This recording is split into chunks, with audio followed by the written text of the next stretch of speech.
Jimmy Murphy here with CLNS Media and Murphy's Hockey Law, and I'm joined now by Mike Chambers, my good friend from Rocky Mountain High, Colorado. He covers the Colorado Avalanche for the Denver Post. And Mike, you had an interesting story heading into the game Monday with the Boston Bruins, which the Avalanche ended up winning 4-0. But you had Peter Forsberg suggesting some interesting stuff when it comes to Matt Duchene. Tell the viewers about that.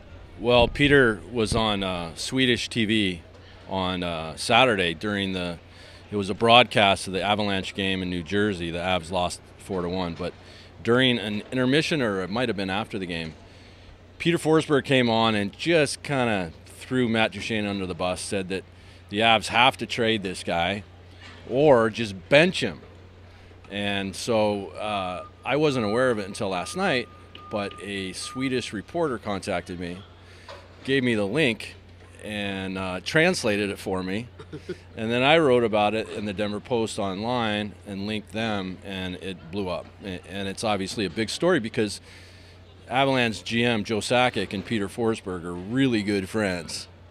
So that kind of gives you some kind of indication what Joe Sakic thinks, because one of his good friends, Peter Forsberg, is talking in a manner that is not very good for the player, I guess. Yeah. I know Pete personally, and I don't think he was trying to make that personal at all. I think it was just a general comment about the situation. I have the utmost respect for Peter. He was one of my heroes as a kid. I mean, I had posters of him on my wall growing up. I wore 21 in high school hockey because of him. And I know him personally, like I said, and I played with him on a line. And I wanted to play for him during the lockout, so we talked about it, me potentially playing a moto. So, I'm not taking it personally. I think it's just he just commented on the situation, and it's too bad it's just blown up the way it has. I think it's turned into something that it probably isn't. Now, after the game on Monday, though, Matt Duchene said that he didn't take it as an insult at all, or he didn't take it as a criticism of himself.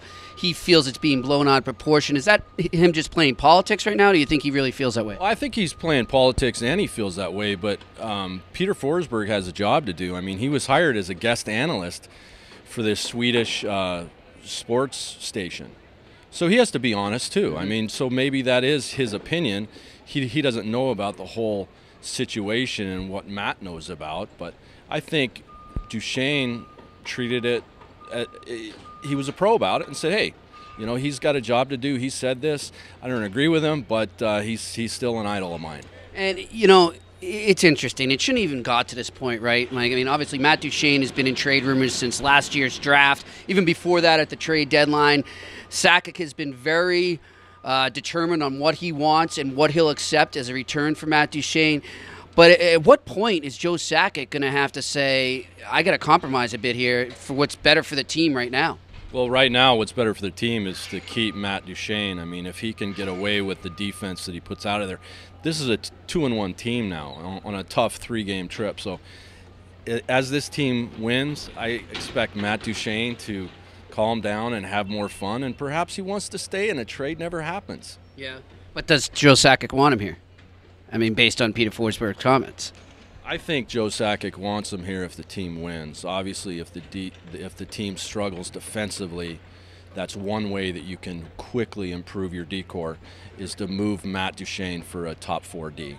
And do you think that's still possible at this time when other teams know that he's trying so hard to move him, that it's got to this point? Do you think he can still get the return he wants? I don't know. Yeah. I really don't know. Question, right? It's a good question. I really don't know, but certainly it's been a drawn-out drama. I think it shows Joe Sakic's inexperience as a GM. But it's good for me. It's something to write about. I mean, it's a big issue. We're the last place team in the NHL, 48 points, franchise low.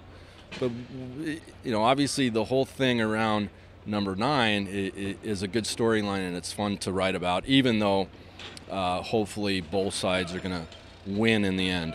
And do you have any hunches on where he might end up? I mean, I had heard that Montreal and Colorado had some serious talks involving Alex Galchenyuk possibly, but Sakic made it pretty clear that he still wanted a defenseman back, and obviously the Habs don't really have that young stud defenseman that the Avs are seeking. Do you have any Any gut feel where he could go? Yeah, Columbus. Huh? The gut feel is Columbus because the Avs, I believe, want 2 of their top 6 D, and that's very doable for Columbus. I think a straight-up trade with Seth Jones could make both sides happy, but I don't think the contract has much to do with it. He's under contract this season and next at $6 million. Some say that how do you trade Duchene to a team and then that team gives you a young kid heading into his RFA? Well, to have Matt Duchene for 2 years is a pretty good return. Yeah, it's not bad at all. Well, listen, we appreciate you joining us, Mike. It's always a pleasure to see you. Mike Chambers at Denver Post, Jimmy Murphy here for CLNS Media and Murphy's Hockey Law. We'll talk to you later.